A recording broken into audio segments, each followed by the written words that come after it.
but it doesn't. Live streaming is on. Hello, everybody. We're here.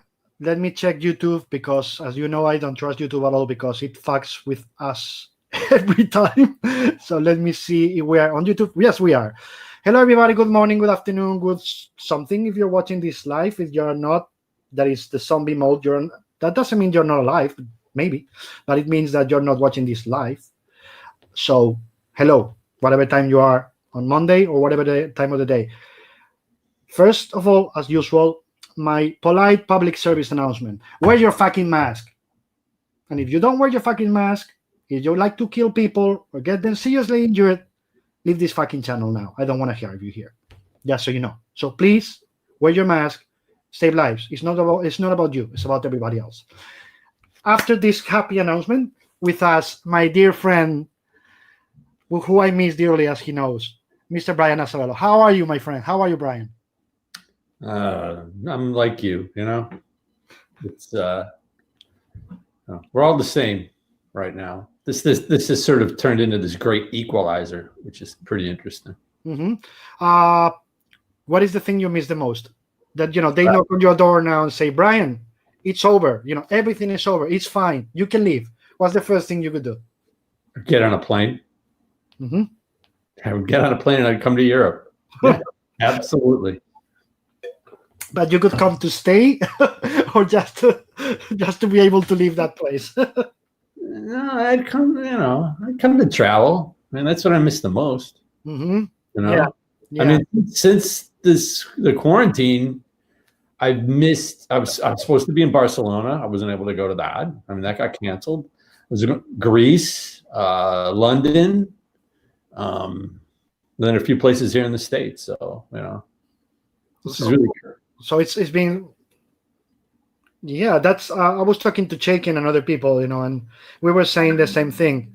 We were discussing, what do you miss the most? The cons? Like, no, we don't miss the cons. We miss the people, to be with the people, to sit down for lunch, for dinner, just stay together and have an amazing meal and talk about whatever shit we can imagine. It's not even about the cons. It's about the people that you don't see for 6 months to a year or something. And just suddenly in a dinner, you find somebody that you weren't expecting. And you stay like for 2 hours just eating and chatting about whatever. That's the part I miss the most. Yeah, I agree. Do you remember the last time the last movie you went to watch before this happened? The last movie. No.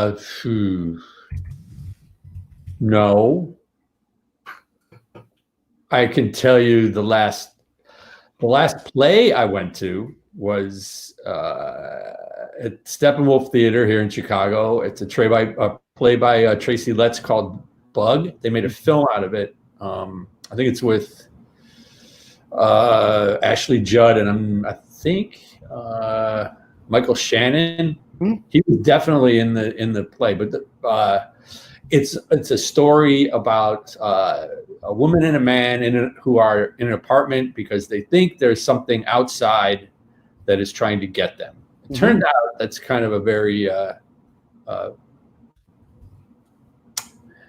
apt, what's the word I'm looking for? It's very early here for me.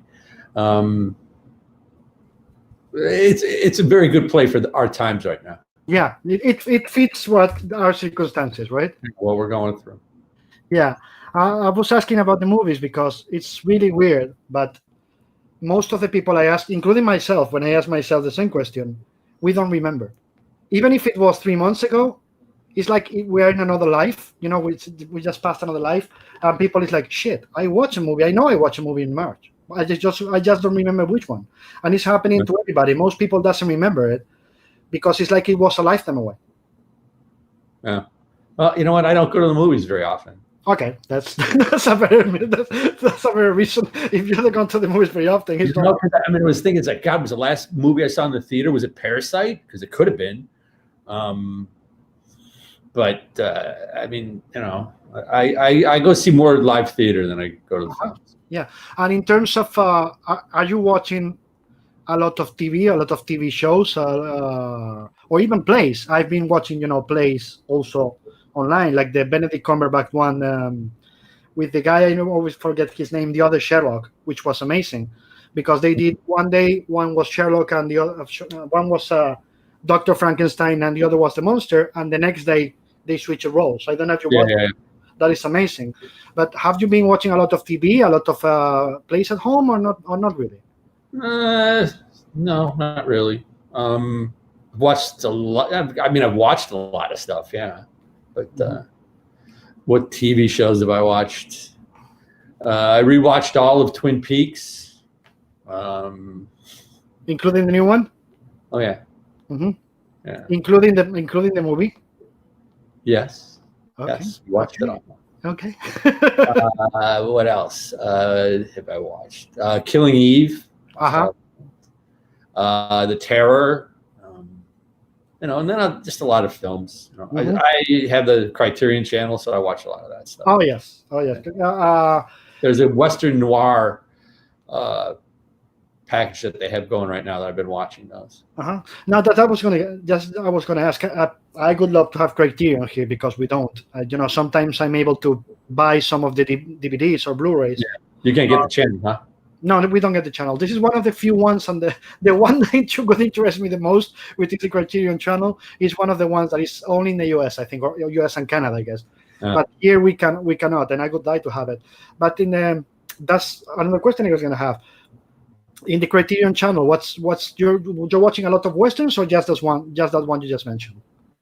No, they're doing they do like sort of like little curated film series every month, and this month it's called there's one of them, it's Western noir, so it's like taking like the noir genre and mashing it with a western that happened. Yeah. That happened. I haven't watched a lot of Western noir. See, my knowledge of westerns, when you always think you have deep knowledge on something, the next day you always realize, you know what? I didn't know as much as I thought. I didn't know about Western noir at all. But I just love John Ford and Howard Hawks, the classics, and Leone, of course. But I mostly love the classics. With Marcelo Frusin, 2 weeks ago, I think that 60% of the chat was just discussing what westerns he likes and what westerns I like, and mentioning also talking about westerns and why you did the book together. Like, Brian liked westerns, I like westerns, so we did a western. Yeah. How in terms of classic western directors, which ones are your favorites? So, do you have any favorites at all? Well, yeah, Leone probably. That's number one for me. I do prefer the spaghetti westerns to the American westerns. Yeah. Marcelo told me the same thing. I always connect, from Leone to Eastwood. When people tell me, do you think Eastwood is classic western or a spaghetti western? I always say, Clint Eastwood is spaghetti with Don Siegel in the mix. Yeah. Because his two mentors, Don Siegel and Sergio Leone, and you can see both, the bluntness or the first draft shooting really fast and going to the point of the of Don Siegel, in my opinion at least. And then you also see sometimes the poetry that Leone also had in his movies. Do you agree, or you don't like Eastwood questions too much? No, I like them. Yeah. Yeah. Very much, actually. Yeah. And what is? Do you have a favorite between Eastwoods or just in general? A favorite Eastwood western? Unforgiven, easily. Yeah. I think that Unforgiven. Another thing we were talking with Marcelo was that I always consider Unforgiven the third part of a trilogy. Like not official, and of course there's no connection really. But for me, Unforgiven is the third part of. Oh shit! I don't remember how it was called in the US. Ciudad de Cobardes. Somebody in the comments, please tell me. Then Pale Rider, and then Unforgiven.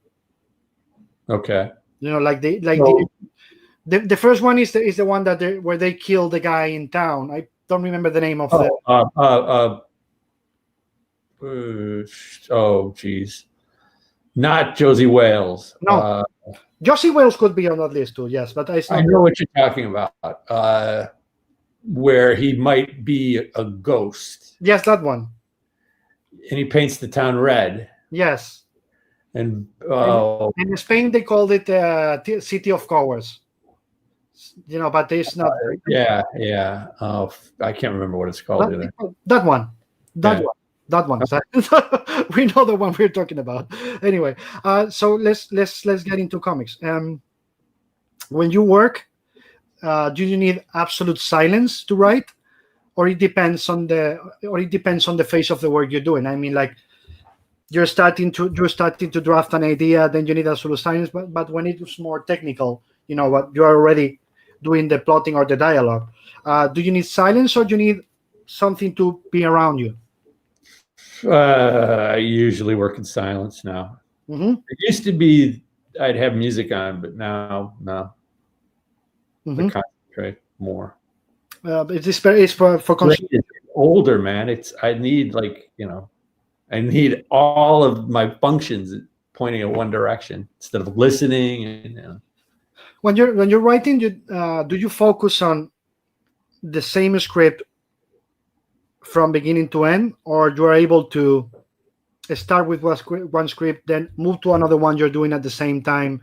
You know, like switch from one to the other without any problems, or you need to just focus on let me do this one, then let's go to the next one? No, oh man, it's been, well, since the lockdown or quarantine, let's not call it lockdown. I've been focusing on one script at a time. Mm-hmm. But prior to that, I was always just juggling, Mm-hmm. There's 12 pages here, 12 pages here, because I had to keep people working. Yeah. And why the change now? I think my workload is a lot less right now, and it's just like there's a lot fewer distractions. I'm stuck here, so I just like write the whole thing at once. Mm-hmm. But it slowed down, which is unfortunate. Yeah. Do you have any preference in terms of genders when you are creating a project, or is just what pops into your head is, I want to do this, I want to do a noir, or I want to do a western, or I want to do blah blah blah? Is there any preference that you tend to let me explain it better. When an idea pops into your head, like it's not something that I'm interested to do, so your head goes back to your safety area, to your safe spaces, or if an idea pops into your head, you just go, whatever the genre is, let's do it. Oh, you said genre. Genre, yeah, sorry. I said gender the first time. I thought you said gender, and I'm like, what? No, I said gender the first time. I corrected the second. Sorry about that. Okay. Boy, I think my stuff tends to go noir anyway. It's just the sort of things that I'm interested in writing about, people's mistakes, that Mm-hmm. kind of thing. So my safe space is someone else's unsafe space. And it's is it always about the characters, or it sometimes is about a location, a situation, whodunit, whatever? But it's always about, for you, it's always the characters, and then the rest will come. Yeah. Oh yeah. The characters. I mean, it starts off for me. It's a. What's a good way to explain it? It's like I think of something I want to talk about, or I read something in the newspaper. It's like, oh, there's something there, and then it's like, okay, this is going to sound weird. I have the ending in mind. Like, mm-hmm. This is what I want to say about somebody. So then it's like, who is that person over here? Where's the beginning? Because I already have, like, this is the ending. And mm-hmm. It's like, and so then I fill in the gaps there. And as far as, yes, the setting can come afterwards. I think if I have a good story about a character, doesn't matter, where it is. Though, some things are very, especially in comics, or for me anyway, dealing with the superheroes, I think that they become very sometimes very character specific. Mm-hmm. You know, that it's like, okay, we'll say that's not going to be Batman. It's like, you know what, that story's not so interesting. Mm-hmm. You know, because it's commenting on him as a character. Yes, I was going to say that then you already have the destination. So what is interesting for you is to create the journey, right? For character-wise, because in many occasions people tells me it's about the destination because they have to find the ending. But the part that I find more interesting is, as you just said, when a writer tells me, "No, I already know where I'm going to go. You know, I already know the ending." The challenge for me, the part that is most fun, is how to get there. As I said, the journey. You know, how to create the situation that tells you what everything I'm telling now fits with my idea of how it's gonna end. Yeah. Yeah. Okay. And then when you write for a different, for every different artist, do you adapt? How do you change your writing? Again, Marcelo, Lee, or Eduardo, etc., etc. Do you adapt the way you write for them? You know, considering this is his forte, this is what he likes to draw, or not. I'm going to, do the script thinking about his fortes, or do you leave it open enough for them to interpret it their way, and then you go back with the dialogues, and adapt to, in a scene? Depends. Well, my scripts are very, very bare. Mm-hmm. Anyway, I mean, I think I give artists just exactly what they need, mm-hmm. And leave them with a lot of room to interpret. Yeah, I think that's how they'll do their best work. You know, mm-hmm. They're engaged in it. I mean, we're collaborators. You know, it's not do what I say. It's like, here's what I think. Yeah. Yeah. In many cases, I see, and I discuss it with with the artists here and other writers. In many cases, I see that sometimes writer, and not your case. I know not your case. I know your scripts and how you work, and I've been talking for many years to your collaborators, and it's exactly the opposite. They're really happy because you leave them room to breathe. That would be the more exact way to do it. But in many cases, writers forget that this is comics in terms of this being a synergy, a collaboration. It's gotta be both sides. So by the end of the day, when I see you with Lee, I see that Lee has been able to do what he likes to do. Or when mm-hmm. I see Eduardo, when I see Marcelo or the others, how do you feel about them coming back to you saying, well, you leave it open, so I guess I already know the answer, but like this page needed more panels, I need to stretch this or change this one. If I keep your idea, if I move things around, how do you adapt to that? Okay, first of all, there are very, very, very, there's a handful of artists working in comics that say this page needs more panels. That's just something you don't hear. And that's also true. If they change, I mean, nobody really changes anything where it's got to be like changed back. You know, if they have a different interpretation of something, I get it, and it's like, I understand. It's like, okay, they did this for a reason. They think it works. They think it works better that way. Fine, I'm cool with that. Mm-hmm. It's just, it's like, I don't think anybody changes anything just for the sake of changing it. They're trying to bring, their best to the project. Yeah, absolutely. No, I wasn't thinking about that at all. Changing for the sake of changing. I was thinking more about you shoot an idea, and then which is one of the parts that I love more about comics, and then you get the art back, and you see it, and it makes you rethink something. Has it happened to you? Like with the art in hand, say, oh, I thought about this way. Maybe I should change the dialogue or the captions or whatever, the final story a bit, because with this, the artist has made me think about something else. Occasionally. Most of the time, I remove dialogue more than add dialogue or change it. When I'm going through the final script, it's like, get rid of that. So you are not precious with your dialogue or what is on the page. No. I think, there's nothing that, for me, kills the experience of comics quicker than a page full of word balloons and captions. Yeah. It's like, oh my God.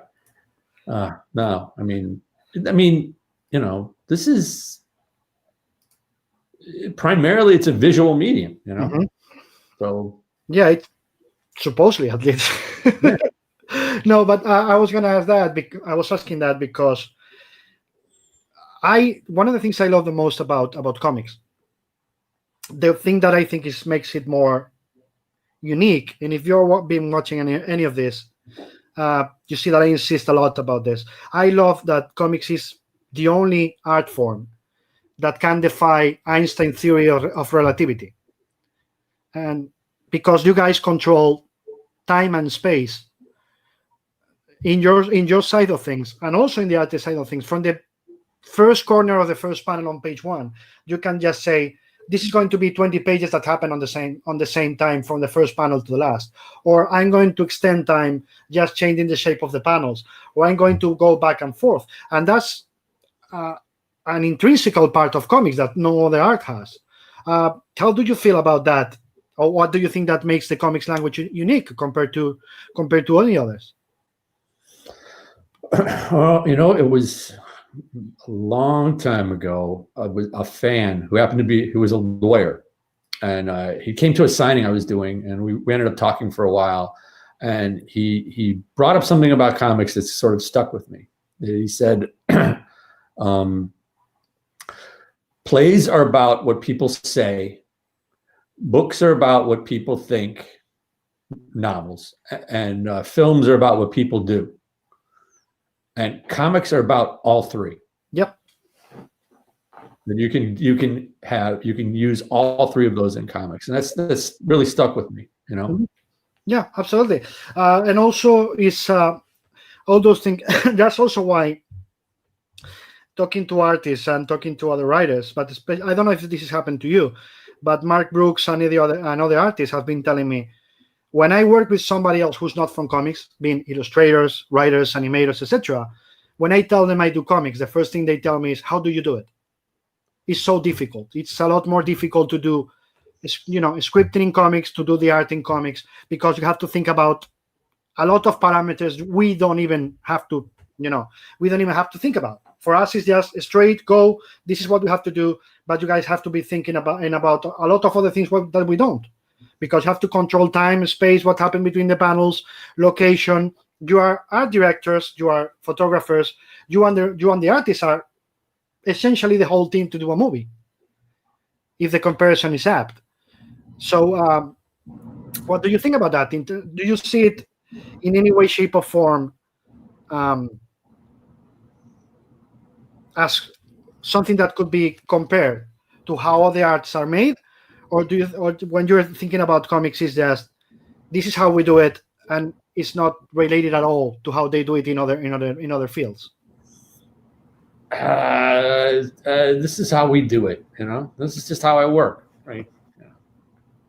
I don't okay, look, I get to use something that movies can't use. I can use caption boxes. I can go inside a character's head, and you can understand what he's thinking. Mm-hmm. That would probably be a voiceover in a film, and there's not a lot of those anymore. Mm-hmm. They don't use them. In fact, I would think that most filmmakers look at voiceovers as a cop-out and a crutch. I mean, you're supposed to be able to act the emotion. Yeah. Yeah, but as you just said, you can use that. You can use that in comics, and it works because it's part of the narrative. Yeah. I was talking to I don't remember who it was. Sorry, it's been 71 with you already in 3 months. But I was talking to I think it was, well, it doesn't matter. It was about the script. He or she sent the script, to an editor, to a publisher, and they started proofreading everything that was there. So he or she had to go back and say, this is not what's going, because they didn't get it. It was a book publisher. They didn't get it how, the script in comic works. So I gotta go back and say, this is not what's going to be on the comic. On the comic, it's going to be only the captions and only the dialogues. Everything else is information. Oh, right. It's information for the artist. And they were like, I don't get it. It makes no sense. Not all the information is on the. You are taking a lot of the information out of your script, of your publisher script, and he or she just said because the art has to tell it. The lettering script is just the captions, it's just the dialogues, and it doesn't have to be anything else because, as you just said, if you give too much information, it doesn't work. So my question here is, how do you avoid over-informing the reader? Meaning, as you just said, it's a visual medium, but sometimes do you feel tempted to add, like, I need to add a caption here or a dialogue there, and you just go back and say, no, I don't need it. The art is telling the story. Have you ever felt like you were putting too much information on a script? No. Okay. No, I don't think so. I mean, I don't think my pages are dense at all. I think that they're pretty sparse. Mm-hmm. I let the art tell the story. I cannot ever think where I had to add some exposition because the artist was not getting the point across. I can't even. I can't think of that. Do you feel? Do you feel comfortable still? After all this time doing superheroes, or after just doing a superhero story, you gotta go back, as we said before, to your safe space because it's more comfortable? I'm okay with them. Still, I'm not like totally. I think because I'm always working in different sort of genres at the same time. That doing a superhero story, it's like, well, it works if I have something to say about the superhero. Mm-hmm. Now I won't. I probably won't do it. Yeah, absolutely. And Brian, at his beginnings question, why comics? I mean, as a writer, you could have chosen, as we said, novels, nonfiction, movies, TV, blah, blah, blah. So why did you say, this is what I want to do? Aside of I've been reading comics all my life, part of the equation, which is always there, I guess. Why did you decide to go for comics as a career?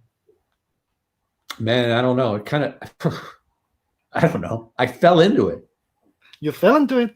I fell into it. I'm not one of those people that wanted to do this all my life. And I know that this industry is full of people that wanted to do this since they were children. And I'm not one of them. No? No. How did it happen?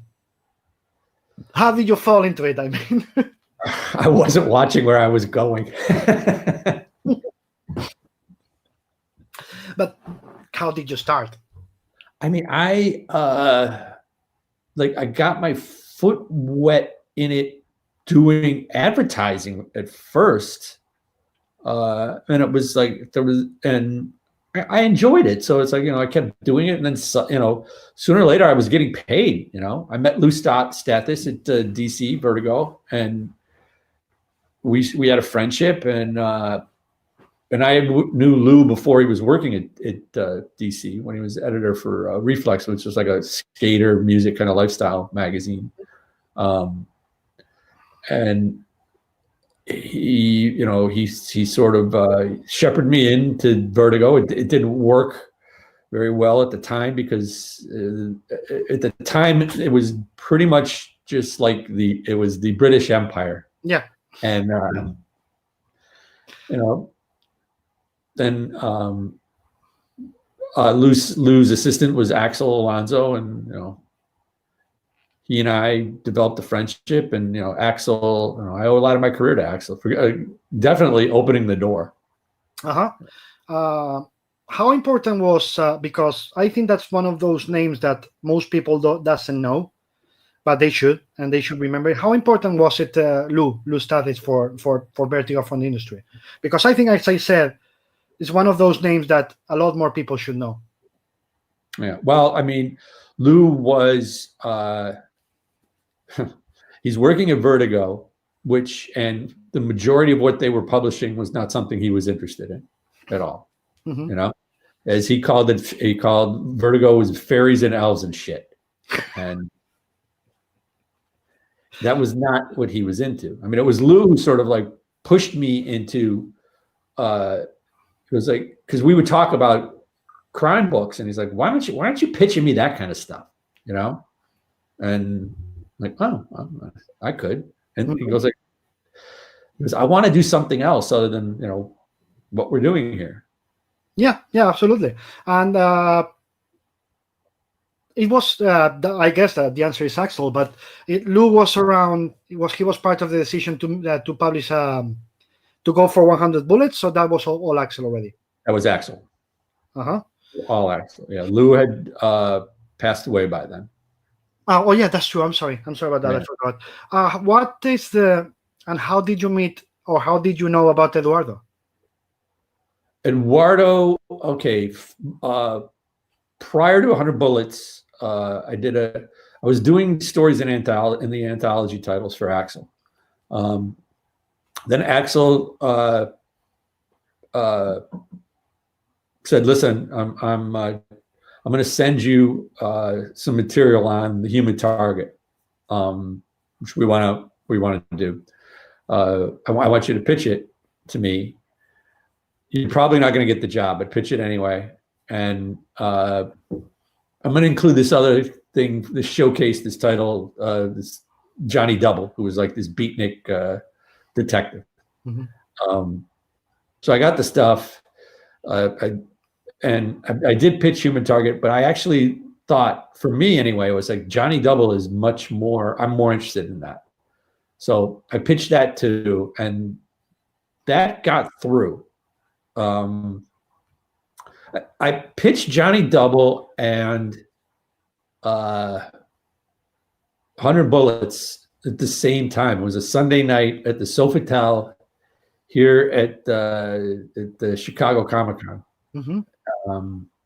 I believe it was Wizard World at the time. It could have been. Yeah, it was out there at Rosemont. The Sofitel that is just in front of the convention center. Yeah, out in Rosemont. And Axel liked both ideas and said, you know, listen, you're more apt to get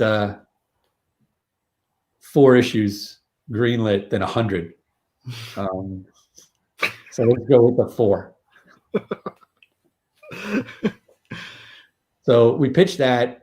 It got approved. It was time to pick an artist. Axel said,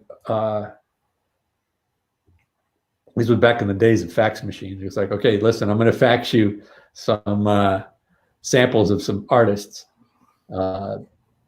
once we get off the phone, because you have to hang up the phone to get the fax. Okay. Yes, that's the same thing, guys, kids, for you too. If you wanted to be on the internet, you have to disconnect your phone, just so you know. Both things.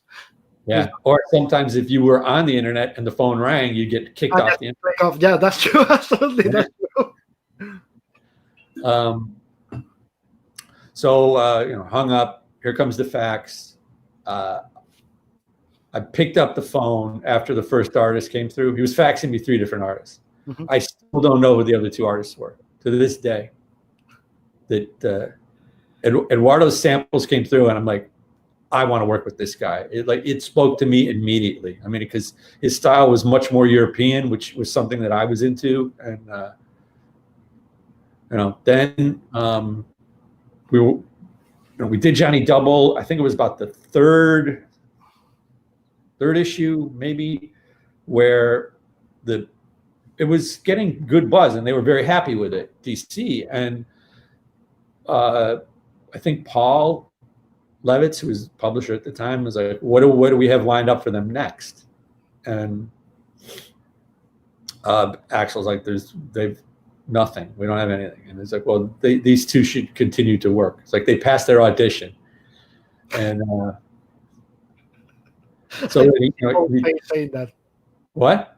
I can see Paul's face saying that. Anyway, that doesn't matter. Go. Yeah. So, and then Axel's like, well, what else do you want to do? And it's like, and he goes, like, let's pitch 100 Bullets and see what happens. Okay. And it was difficult for them to approve 100 issues, 100 bullets right on the spot, and they were like, they were just okay. Let's see what happens. It didn't get approved. Karen said she really liked the idea, but it wasn't. She didn't think it was Vertigo, and at the time it wasn't. It was completely different for what Vertigo was doing. But Preacher was already out, right? Yeah. But anyway, yeah. Hey, listen, now there's, you know what? Preacher there's supernatural elements to Preacher. Okay. And that's what. Yeah. I can see how do you get this approved in Vertigo at that time, because it has supernatural elements. Yeah. Okay. Yeah, but there was like in 100 Bullets was like straight up crime fiction, Mm-hmm. you know, and it was like nothing that they were publishing. Excuse me. So, you know, Karen's like, I like it, but it's just not us.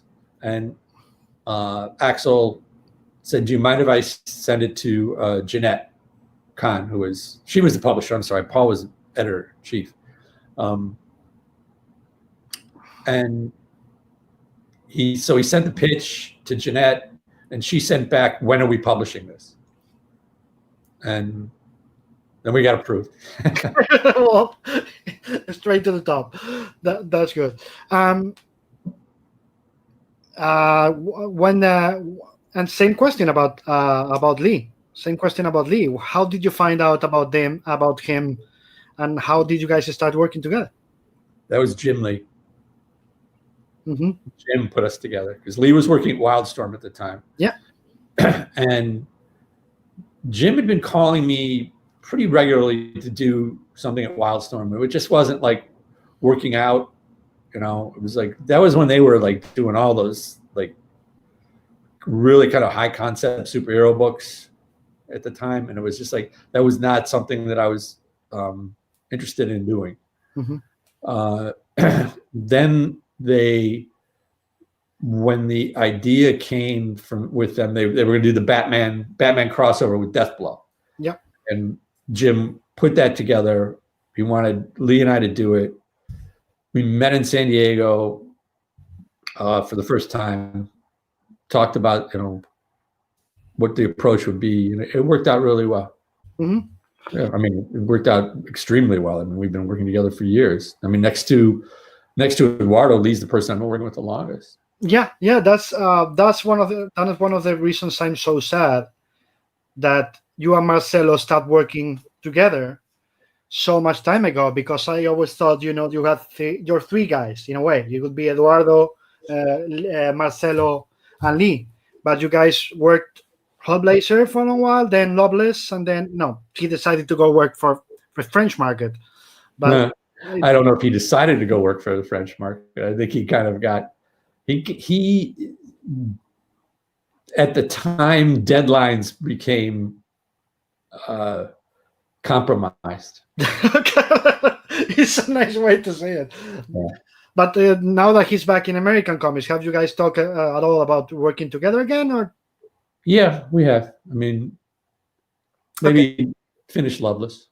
Oh, that would be amazing. But would that be at DC? Do you guys own it and can take it whatever you want? It would be at DC. Okay, so Black Label, I guess. Yeah. Okay, people is asking a lot of questions, and are you okay if I Yeah.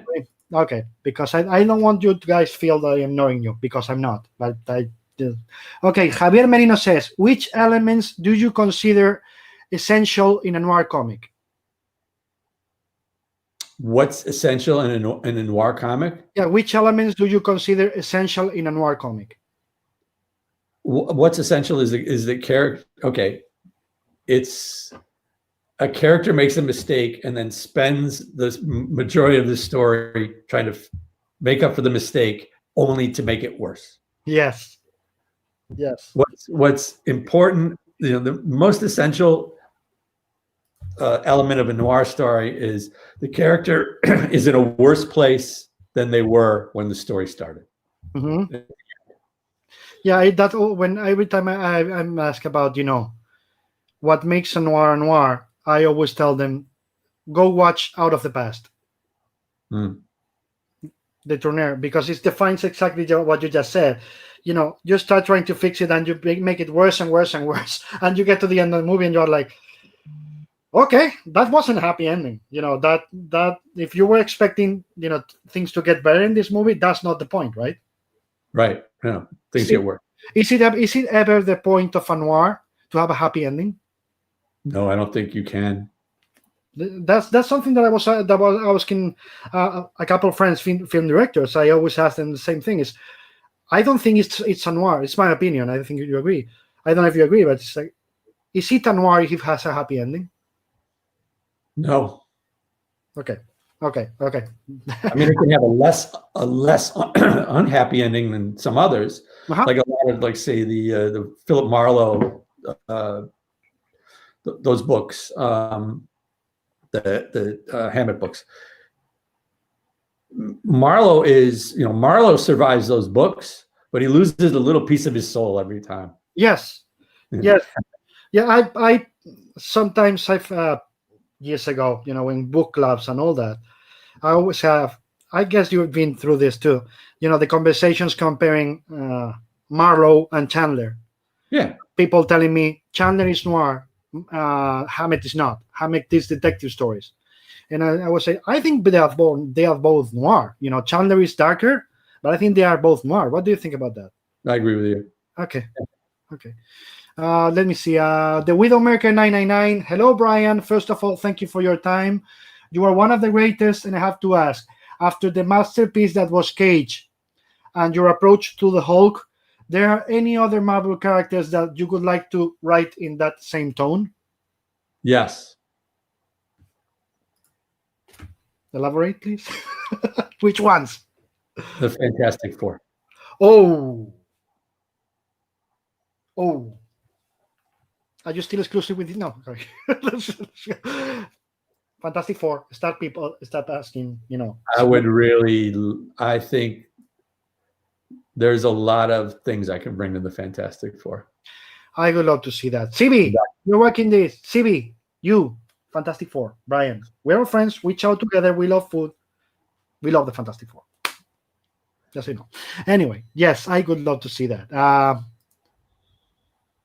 What kind of art? Don't tell me names. What kind of art do you think you could need for that book? For Fantastic Four? Oh God, Jack Kirby. Yeah, no, you can't say Jack Kirby or John Byrne. You just can't.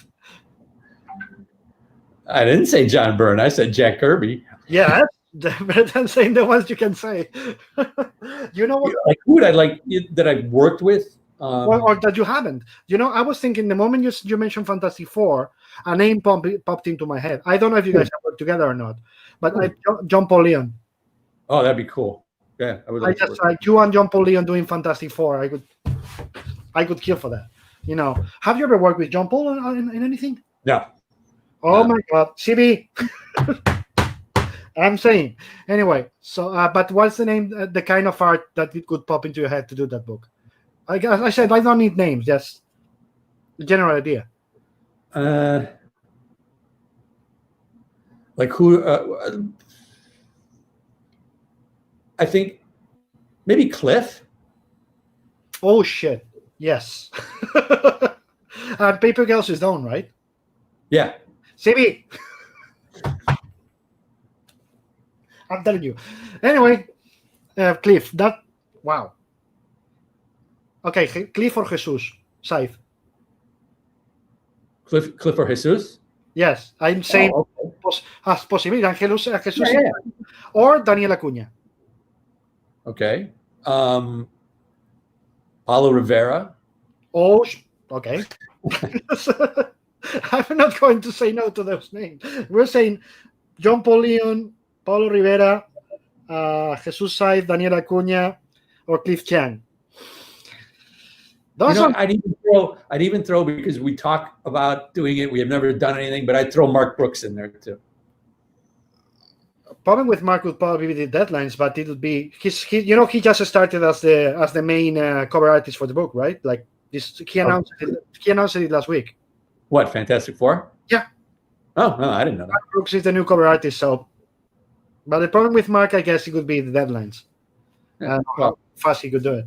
that's not a problem. You work around that. I mean, you Yeah. get enough of a Yeah, especially with, let's be honest, with COVID has created more time to do books for people because of the hiatus that some books had at Marvel. For example, Perez is going to be able to do, we hope, the first at least 10 issues of Spider-Woman without a feeling, because there was a couple months of hiatus. Sure. So that gave him more time. So it's like trying to be positive. That means there's no feelings on the book, which is always amazing, as you well know, for an ongoing. Okay, so we have 6 names. CB? Adam Kubert too. He's busy with Wolverine. Okay. but we can just reach him. Yes. So Adam's somebody when we see each other, it's like, when are we going to work together? I am not saying it could be a bad idea, but at the same time, are you interested in doing no, not Wolverine, because that has a writer already. No, Wolverine's like, I don't have anything to say about Wolverine. No, in your case, I think we talked about this in person. I think the only interest I could have as a reader in reading your Wolverine was if you took him back to what Chris and John Buscema did at the beginning of the Wolverine book. The Madripoor stuff. The what? What stuff? Madripoor. That island filled with guns. Oh, yeah. If you took him there, that Wolverine that wasn't using any suit, that was in the middle with the gangs and all that would be really interesting. But I really don't think you would be interested in the other Wolverine, what they're doing on the X-Men and all that. But Fantastic Four, 7 guys. CB, let's talk. No. Anyway, next. I'm loving this Fantastic Four idea too much. Widowmaker 999 says, as Lono is one of my favorite characters ever written, I have another question. He's the type of characters who always dies at the end, but in this case, that never happens. Is it maybe because that would mean killing a character that I assume you enjoy writing a lot, so it becomes hard for you to kill him? No. He didn't die because we played against expectations, pretty much like what the question is saying. It's like, yeah, this is the kind of character, he needs to die. He needs to get his comeuppance for what he's done. Usually in fiction, those characters do die. They did something wrong, and eventually you got to pay for what you did wrong. Yeah. He got pretty much torn apart. I mean, he got shot up, but no, he survives. Yeah, no, it's not that he came out of it unscathed. I mean, like, nothing happens to him. He was really battered in a way. Right? Yeah. So he didn't die, but he got something. Pedro Mercader, hello everyone. Hello Pedro. Loved your run in Hellblazer, especially the prison story. What were your references? I guess he means influences for that story. How it came? How did you think about the idea of bringing John Constantine to America? That came together really quickly. Warren Ellis quit Hellblazer when they decided not to publish the story Shoot. He was on Hellblazer. Axel and I had talked about, Axel was the editor of Hellblazer at the time, and we talked about, I said, like, hey, I like that character, and Axel's like, but I really think that it should only be written by somebody British. It really needs that sensibility. I'm like, yeah, I kind of agree with you. I see your point. Then Warren quits. Axel calls me and says, listen, this happened. How do you feel about writing Hellblazer? I thought didn't we talk about how it should be written by somebody from the UK? And he's like, I don't have time for that right now. I can imagine Axel. You know what? No time. Let's decide now. And then I'm like, and at the time I'd never been to London, and I thought that was a pretty integral part of the story was the city, and that was just something I was always playing with in 100 Bullets. Right? Anyway, wherever the story was taking place, I'd been there, so I knew the city, and the city was almost a character. in the story. And he said, well, you know, you don't have to do him in London. I thought you could take him, we could go globe hopping, just do stories all over the world, these little horror stories. I'm like, oh, okay. I'm like, well, let me think about it. And he said, well, I need to know by tomorrow.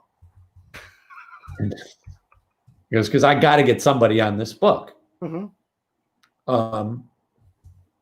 So, okay. So then I'm thinking about it. I'm like, globe hopping. It's like, man, I'd really just like to stick him one place and keep him there. Like, prison. He can't get out. That makes sense. And call Axel the next day, and I said, like, look, let's just put him in prison, buy us some time, and that's how that, you know, went from there. Yeah, and you, how did you react when Axel told you Corben is going to draw this?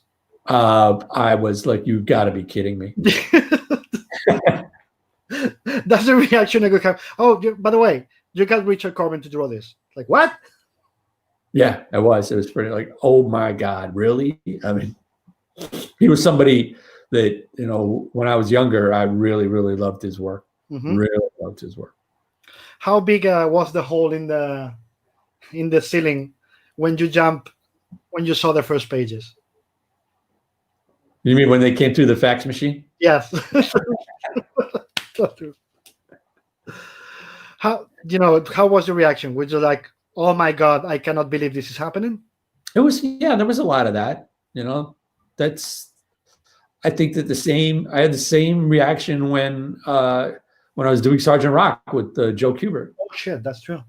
I was like, I can't believe I'm working with, you know, someone like that. And then you guys worked together again at Marvel in a couple projects. Yeah. Have you ever talked about, well, that was Cage and the Hulk thing, Banner.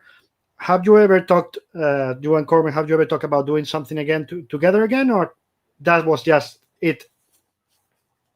He started to do his own stuff. I think now he's working pretty much primarily on the Hellboy stuff, right? He was doing a couple of Lovecraft adaptations for Dark Horse. Yeah, and he did that one for Vertigo too. Yeah. And then I think he was doing some at Marvel as well, right? I'm not sure about Marvel. I remember the last one he was doing at Dark Horse, which I have somewhere around here. There you go. This is the last thing he did, I think. Okay. Yeah, but I mean, he's doing the stuff that he wants to do, and he should. Yeah, that's awesome. That's amazing. But I would love to see you guys working together again. That's what I was asking. Fantastic Four. We have 8 names already. CV, you have no choice. You have to make this happen. I don't know if Corben would like to do Fantastic Four, but oh my God, can you imagine that? What a great story, like Reed Richards and Cthulhu. Oh my God. I'm calling CV. Stop. But Richards and Cthulhu. Oh, yeah. Anyway, let's move on. You're gonna kill me. Let me see what else. What are these HGDS? What are these frames behind him? It looks awesome. What? What are these frames behind him? It looks awesome. I guess he means what you have right behind you. It's like surgical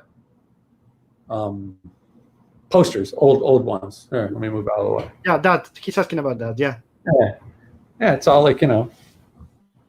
Those are the Winslow Health and Hygiene series. Love it. You can buy those on Amazon. No, I'm kidding. I got where were these? They're from probably a resale thrift store kind of specialty shop. So yeah, these are old. Love it. La Atlántida de Feita. Hi, Brian. Thank you for your great work in DC. I got a question. What DC villain would you like to write in a comic? After you did Joker or Luthor, what would be the next one? Boy, either Joker or Luthor again. Don't cop out.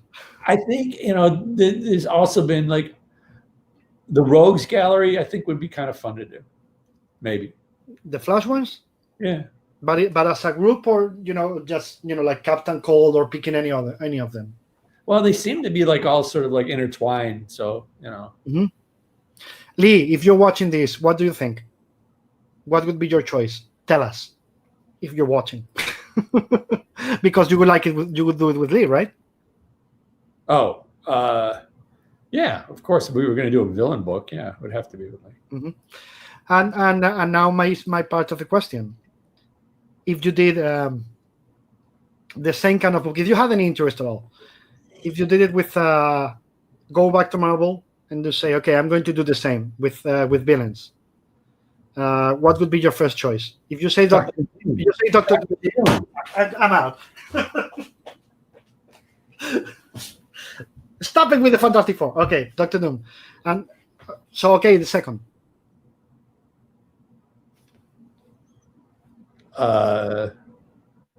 MODOK, I guess. I don't know. That could be fun. I thought you were going to say Galactus. No. But Galactus would be. I mean, Galactus is cool. I don't think he can carry his own book. Doctor Doom, I definitely have some things I've thought about. Doctor Doom. Okay. That was an obvious answer. I shouldn't have even asked it. Did you feel? Look from Howard asked, did you feel tired? Creatively speaking, during the second half of 100 Bullets, he says maybe there were too many bullets. No, I didn't. I mean, it was all sort of. The story went where it was outlined to go. Mm-hmm. Yeah, as you said, you knew where you wanted to get. The ending. Yeah. So it was just, in a way, was it just pacing? To mean, I know where I want to go, so I need to pace it in a certain manner. So we have, the cliffhangers, every part of it, every book in a way, every chapter finishes in a certain way, so it helps you push to the next one. Mm-hmm.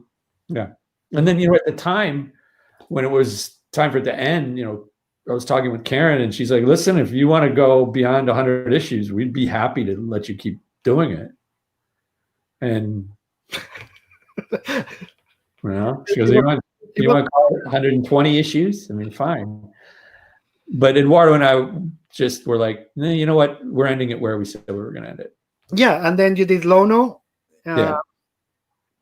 We did Spaceman, then we did Lono. Yeah, no, but I mean, as part of the 100 Bullets continuity, or whatever you want to call it, you did Lono. I know Spaceman came before, but did you and Eduardo? I just remembered, when I was talking to Charlie Adler a couple of weeks ago, he said people think we decided, to finish Walking Dead on the spot. No, we decided 3 years before. Yeah. We just didn't tell people until a month before, because we wanted it to be a surprise. And we are not coming back. We said what we had to say. The Negan story is just because of the stores, what's happening with COVID.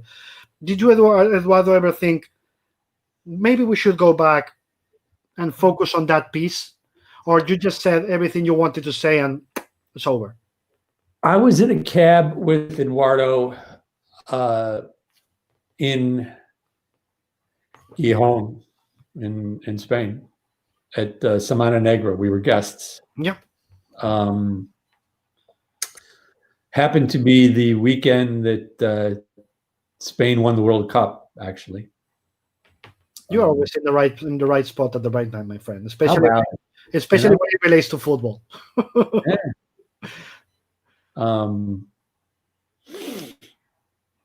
And we're in a cab. We're going back to the hotel. It's late at night. Right? It's always late at night in Spain. And he's like, he brought it up. He goes like, I think we should do another 100 Bullet story. I'm like, okay. I had my thoughts about who I thought had more story to tell. And he goes, I want to do Lono. Mm-hmm. Okay. I was sort of surprised, but and then it's like I started talking about this story, and I said, look, I'd rather, if we're going to do anything I think tonally it's going to be different. I need it to be a little bit more mythic, which I think Lono plays more like a spaghetti western than I think 100 Bullets did. You know, there's a lot of like crazy kind of Jodorowsky kind of flashbacks and religious things going on. Mm-hmm. So let me see. Pedro de Mercader, when you write, are you more, you already answered that, more character or plot driven? I always find you get a nice balance in your scripts.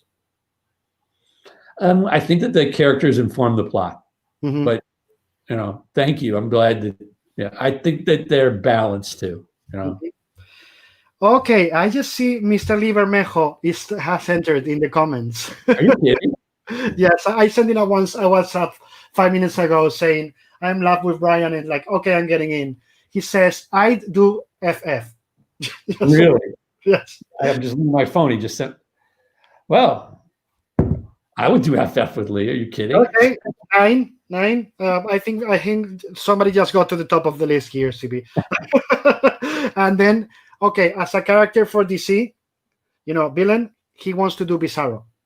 Bizarro, yeah, he has talked about that. That's right. So, okay, Lee, you keep watching us and controlling our craziness here. Okay, we need you to control. Or then we are going to start talking about food. In fact, let's talk about food. What is the food you miss the most of Spain? The food I miss the most in Spain. Oh, there's just like too many things to say. Just one thing. What do I? Oh, well, all right.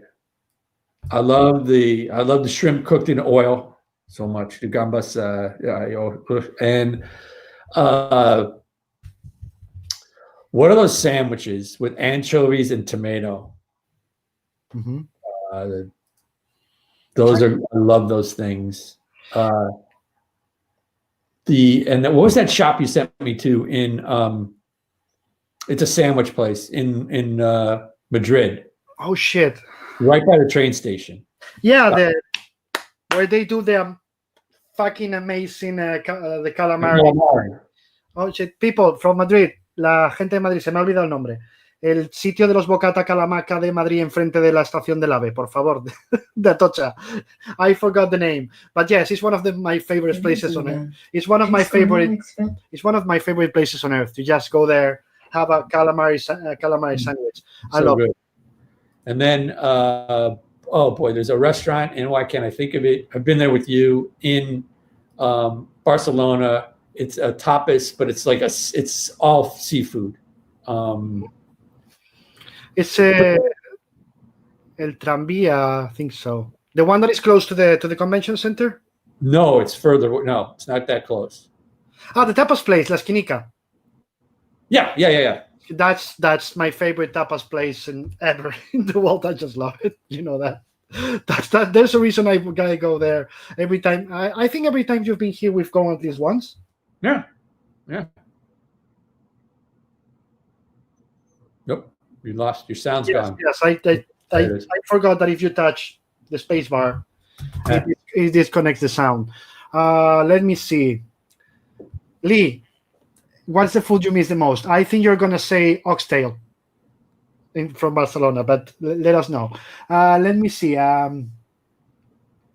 If you El Vigilante, hi Brian, a little question. It's not little, but if you have to choose one character to write stories about him and only him, what character could it be?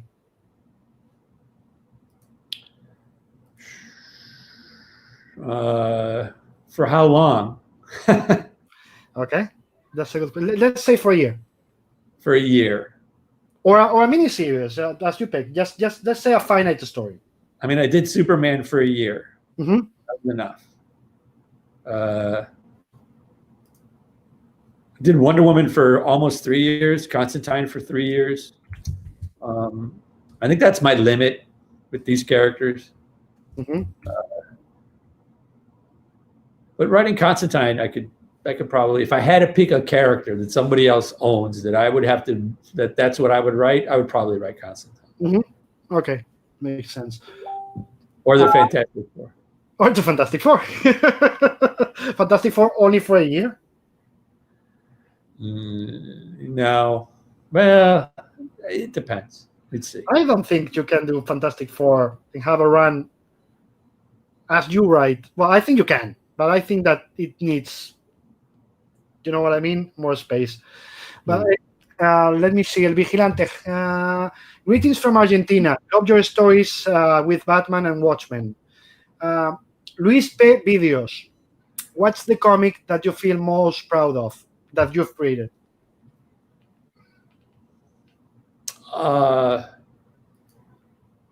Probably. I mean, well, 100 Bullets immediately comes to mind. You know, that's 100 issues with one person. That's, you know, I'm very, very happy with Joker. I think that Batman Damned turned out, despite all of the craziness, I'm very, very happy with the way that ends. I think that thing really holds together. We accomplished what we wanted to do with that, and I think we broke some new ground creatively. Both of us did. Do you have a story with Batman that? Oh, go, please. Right now, what I'm working on now, I'm really liking working on Moonshine with Eduardo. That's a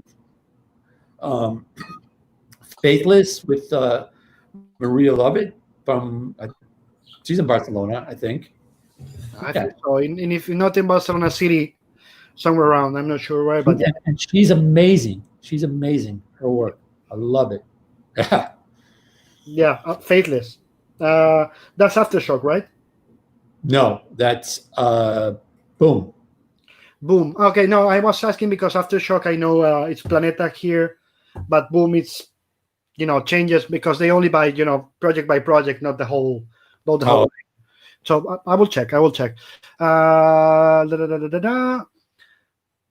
de Mercader, do you think that the over-the-top action and madness extravaganza in superhero stories makes it difficult to tell really meaningful stories? I have a problem with it, telling stories that way, which is probably why I don't do it very often. I can't even. I mean, yeah, I think I've done some where it gets a little over the top, but not much. I find it hard. It's hard to tell. It's a spectacle. Yeah. Is it easier to do it with Batman? Well, Batman really doesn't go over the top. Excuse me? I don't think Batman really goes over the top. So yes, I don't mean Batman. I mean with with his villains. Is it easier to go over the top with those characters around, or you can't?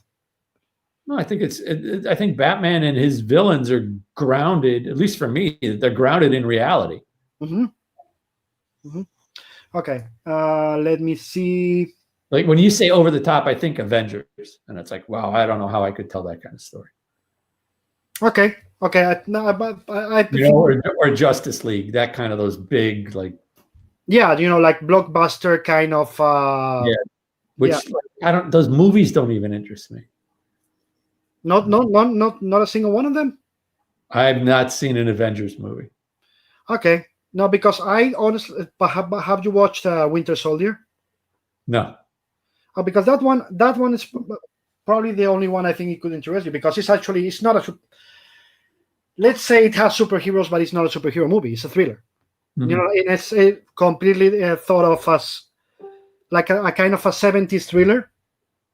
You're not the first person to recommend that to me. Like when I say I've never seen these movies, like I think the last superhero movie I saw was probably Logan. I saw that. Do you consider that superhero movie? Because I don't. That's Wolverine, right? Yeah, but there's a lot of movies with characters with powers that I don't consider superhero movies. For me, superhero movies, what you just said, superhero movies is the over-the-top action with gods playing gods, because that's what they are in the Avengers movies. When I saw Logan, of course, the first X-Men movies and the first Wolverine movies are superheroes. But when I watched Logan, I was like, yeah, there's a couple guys with powers, but I never thought of it as a superhero movie. Okay. I just think of it as a dystopia or whatever you want to think about, about the ending of somebody's life. But anyway, when I was talking about over the top with the Batman characters, I mean, that they are way over craziness in a way. They are rooted in reality up to a point. Your Joker is, but somebody else's version is not. It's just way over the top. But I see what you mean. In the end, what makes them real and believable is that they are all rooted in reality, right? Yeah.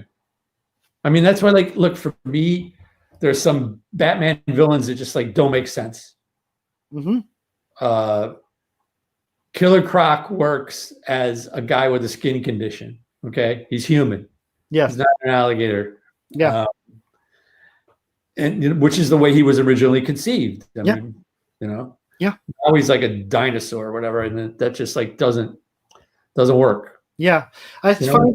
Like, it's like Man Bat. Okay, Man Bat doesn't work in my Batman universe. That just reminded me when I convinced Levitz years ago to do a Batman in Barcelona book, and the Batman Barcelona book was something one of my self challenges, saying I can do a book that is published at the same time in Spain, in Italy, and US, different formats, different language, blah blah blah.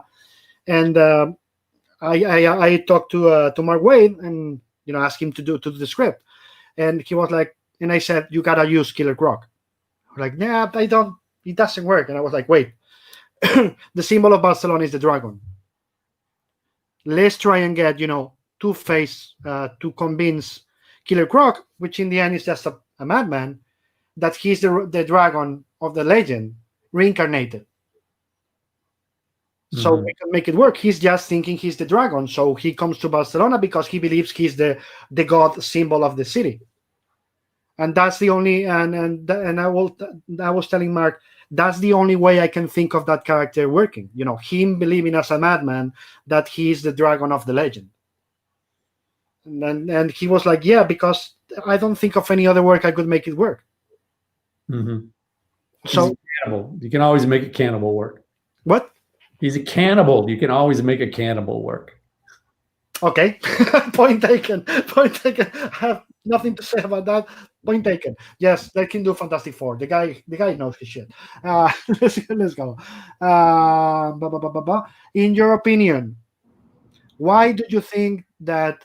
Well, I think the answer to this is obvious. But why do you think Iron Man is more popular currently than the Spider-Man? When Spider-Man was always a main character and Iron Man wasn't? Robert Downey Jr. That's it. I was going to say the movies, but yeah. I think I agree. What do you think of how do you think of the plot of Batman Night of Vengeance, the Flashpoint tie-in? The surprise. Sorry, the question is in Spanish. The surprise was for you as a writer. Who was the real mind behind the call? I don't know if I understand that. Yeah, I'm lost with the question too. But I think what he means is when you created the Flashpoint tie-in. What was the surprise you wanted? What was the thing you wanted to surprise the readers with? With the character, who was the guy behind the call? That it was actually Thomas and not Bruce, or what was the point of that story for you? The point of that story was about a couple who lost their child, and the different. I mean, it drove them both mad, just in different directions. That was the point of that story. And would you tell another story with Thomas Wayne as Batman? No, I did it already. There's no more stories to tell. Yeah, because I'm asking because a lot of I guess you've gotten this question several times. That's why I'm asking. And I read the story and I say, okay, that's it. The story's told. Why do you need to come back? Yeah, I don't. I mean, when we were finishing it, I mean, I think it was 3 issues, maybe. I don't even remember. Yeah. Dan DiDio was like, we want you guys to keep doing this book and this character. I'm like, there's nothing more for me to say about this character. You know, he fulfilled the purpose of the story. You know, how his son's dead and his major enemy's dead and his wife is dead. It's like, what's left for him? You know, that is taking him to his logical noir conclusion. It's over. He's in a worse place. Yeah, that's what we said before. You know, the logical noir conclusion is, how do you come back? What I don't see it, honestly. I know writer, of course, but I don't see it. Is how do you come back? What's the next story for that character? I don't see a next story.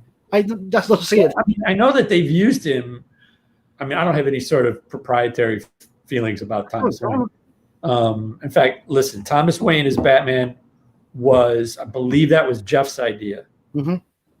Okay. I think. I mean, I don't know if that was a U2 Earth 2 kind of thing that had been going on for a while. I have no idea. I'm not that well versed in DC. No, I am not. I don't know that much about the F2. I know the F2, you know, way back, but not. Yeah. So I don't know. I believe Thomas Wayne ever been Batman before? Guys, comments. You say it. I don't know. To be honest, I am not that. I have not that knowledge. I think it was, as far as I know, and I asked him years ago. I think it was Jeff's idea to have Thomas Wayne as Batman in that story, but I don't know the background. But it's probably impossible to have 70 years of history of a character and that nobody ever thought about having Thomas Wayne in some kind of Ellsworth or you know, what if story being Batman, I guess. Well, the original idea when it was pitched to me about doing it was, you know, Thomas Wayne's Batman, Martha and Bruce were killed in the alley. And I'm like, why kill Martha? Yeah. It's like, I go, that's your story. It's like, why are you, you know, don't kill both of them. Kill the kid. Flip it that way. Yeah. You know, and then it sort of fell into position where it's like, and then Martha's Joker now because it drove her crazy. Yeah. Yeah, it just created a more interesting plot to keep her alive and motivations, right? Yeah.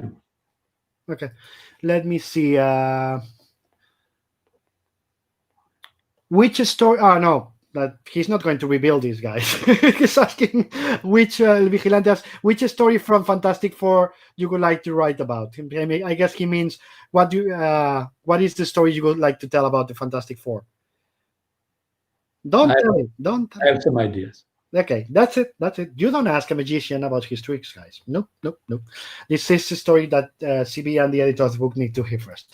Anyway, hello, Rafa Res. How are you? We were talking about Batman before, you know, and Thomas Wayne stories told.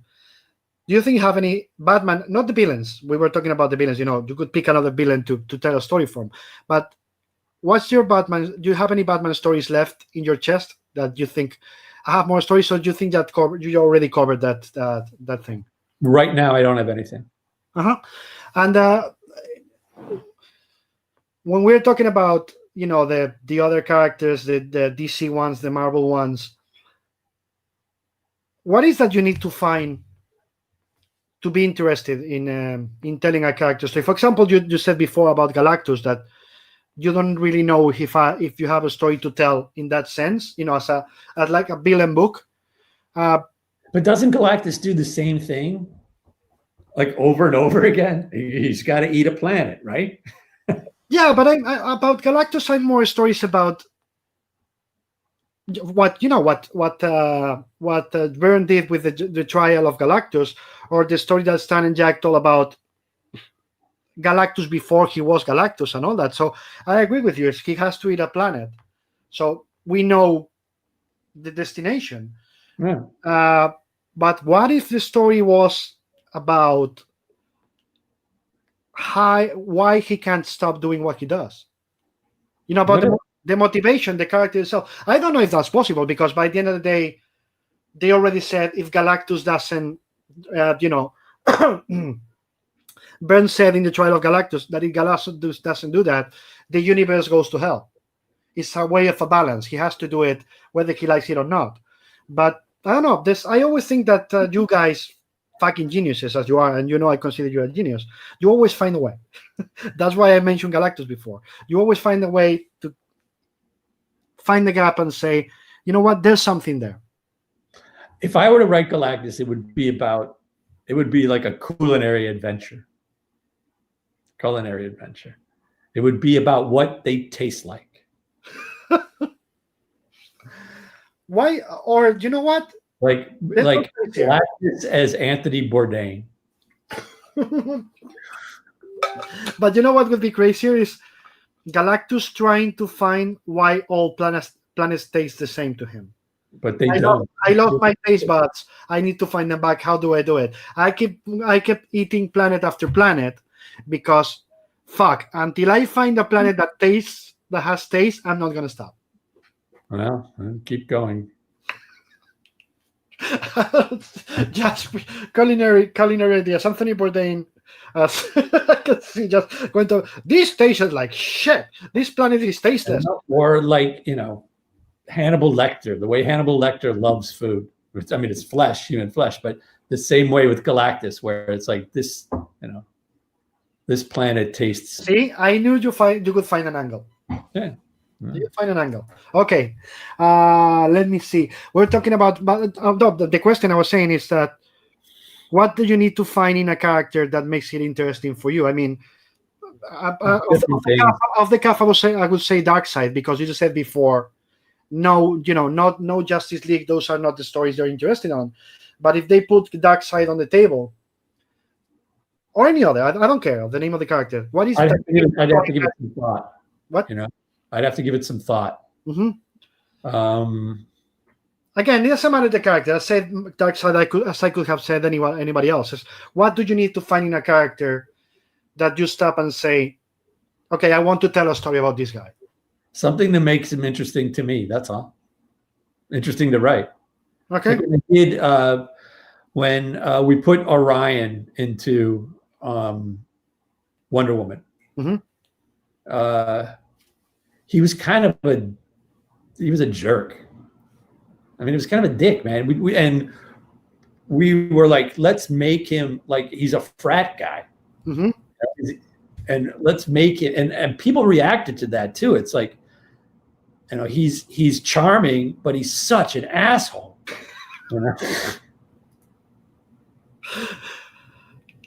So what you were saying is that by the end of the day, you find I think is what we have said. You just need to find the angle, right? Yeah. But is the angle that you think will interest the readers, or do you think about primarily the angle that could make him interesting for you to write? For me, sorry, readers. I don't think about you. I think about me. No, but that actually makes a lot of sense. There are two readers. I'm concerned about. One, the artist, because he's got to draw it, and two, the editor, because he's got to pay me. Yeah, but also let me go back again. It makes absolute sense, because if you don't find it interesting for you, why the hell would you write it? Yeah, I wouldn't.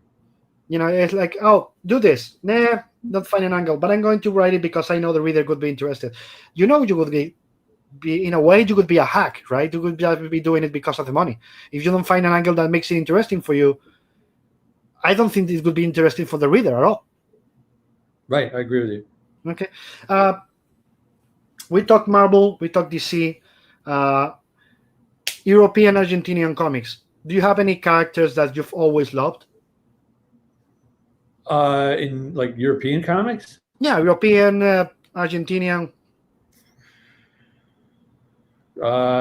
Characters.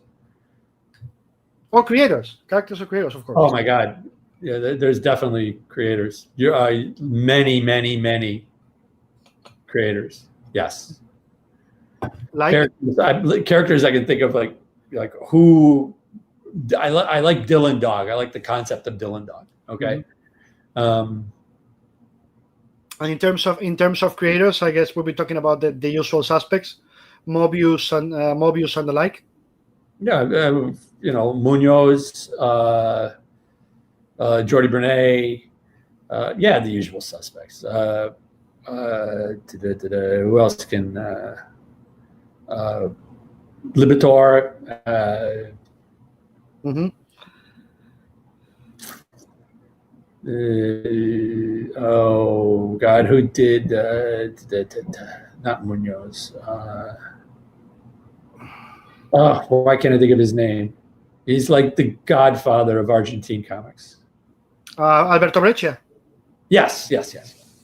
We call him God. Okay. Yes, Alberto Breccia. Anything by Alberto Breccia, of course. And going back, we were talking before about noir and all that, but we haven't talked about influences. If you like that word, we can use another one. What were your influences as a writer before being a professional and now? The things you keep going back in your head that you liked and think that a model for readers and for writers to follow to learn their craft. You mean like well, I always tell script writers in comics, young people, to read Hemingway. Mm-hmm. Because Hemingway says a lot with a very little. And I think and in comics, you have very limited real estate. At least I look at it that way. Yeah. I don't want to see balloons this big. I want to see balloons that big. Yeah, it's not a good idea to be so verbose in comics because you have a limited space on the panel and then you don't say anything. You're not paid by the word. What? You're not paid by the word. That's absolutely true. So it's a good idea, you think, always for new writers to go to writers who are I don't know if correct me if I'm using the wrong word, as synthetic in a way, that they just go to the point. Well, I think that that they can say a lot with a very few words. Mm-hmm.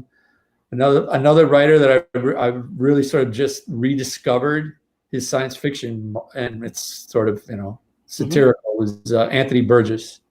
He wrote Clockwork Orange. And yeah. There's some other books of his that I've been reading. Mm-hmm.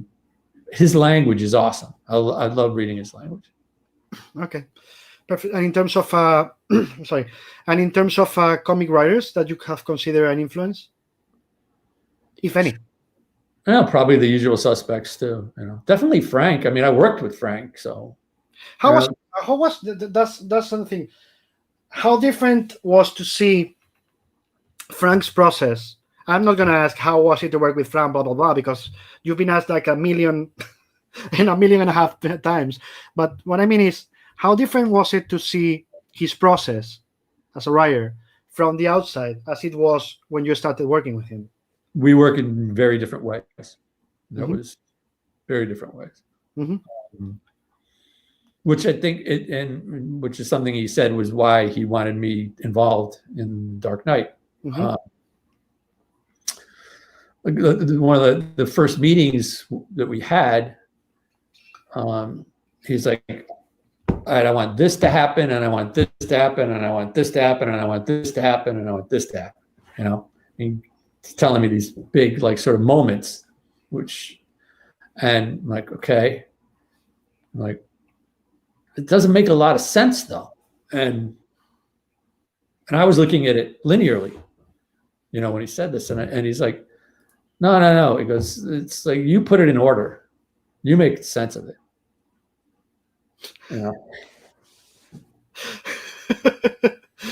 But did you guys were able to complement each other well? I mean, because I did. I took those moments and then went away with them, and then like put them in order, which I thought would work. Because he wanted me there to set up the dominoes, because he said like he thought my stories were very well structured. Mm-hmm. And I don't have a lot of moments in my stories, actually. I know that. Mm-hmm. His are big moments. You remember these things I don't think my stories have those kind of like one memorable thing. Mm-hmm. I think it's more of a culmination. That's where if you're affected by it, you're affected by the culmination of the story, not by Batman with a tank pointing pointing the Batmobile at the mutant leader, which is like, what an image. Yes. Yes. You mean the iconic images, the iconic moments, right? Yes. Yeah. Frank is kind of good at that. Yes, I think He's so. very good at that. So, I took those moments, put them in order, and then we went from there. Mm-hmm. Okay, let me see. What else? How was the process of creating a story as complex as Batman Damned? How was the process? Process was great. I really like working with Lee. We probably more than anyone else I work with, he and I are collaborative about it. We do a lot. We talk a lot. There's a lot of discussion before any of the work, actually gets going. So so you're telling me that you guys spend a long time before the actual writing or drawing, discussing the story? Yeah. What's the story going to be? Where what's the direction we're going to go? Mm-hmm. Really interesting, because I know both you guys, and I would love to be a fly on the wall. See you guys going back and forth with, of course, a glass of wine in one hand and eating if possible, and just talking about it. How long can that take? To be honest, for you guys, while you guys start talking about a project, thinking about it from then to the moment you start really, writing it and drawing it. It can be a substantial amount of time. We can talk about something for like upwards of a year before we even get started going. Okay. Are you still doing was it Birds of Prey? Yeah. Is that still happening? That was just a one shot. Oh, sorry about that. I thought you were doing a mini or an ongoing or something like that. Originally, yeah, it was supposed to be launching the new Birds of Prey series, DCU, but I think it got moved to Black Label because it was closer, and which it was supposed to do. It was supposed to like get closer to what the film's doing, and the film was rated R. Yeah. Than what the previous comics were. Mm-hmm. So the language was coarser, the violence was rougher. Then they moved it to Black Label, and what was supposed to be a 6-issue launch just got put out as a one shot. Not even. Oh shit! I hope to see the whole thing. What's next for you? Meaning, what is that you think you haven't done yet, but you would like to tell in comics? Fantastic Four, yeah, I know, but what's next? You said that superheroes, you still have ideas for superheroes, so you are not completely out of that. You're still going to create your own. So, question is, you're going to keep mixing corporation-owned characters and your own characters, or do you think that your head is telling you to go in a specific direction? Well, right now all I'm doing is working on creator-owned stuff. Mm-hmm. Right now. Mm-hmm. I'm not saying that it's going to be like that for ever, but it is for now, for the foreseeable future. Okay, no, that I was asking in because talking to Lee and other people, we're saying that what's going on through many creators' heads because of COVID is, sometimes you even if you don't want to, your head goes in a certain direction because this situation is making us think a lot or overthink, I would say. And there's people who's telling me before this started, I was certain I was going to go in that path or try to be in both places at the same time. I mean, corporative comics and create your own. But now my head is saying, you know what? If I don't do a switch or a decision now, I'm probably never going to do it. So maybe I will just focus on doing that and leaving the other thing behind. Is that something that it's in your head, or you're just going with the flow? Well, I mean, it seems like Marvel.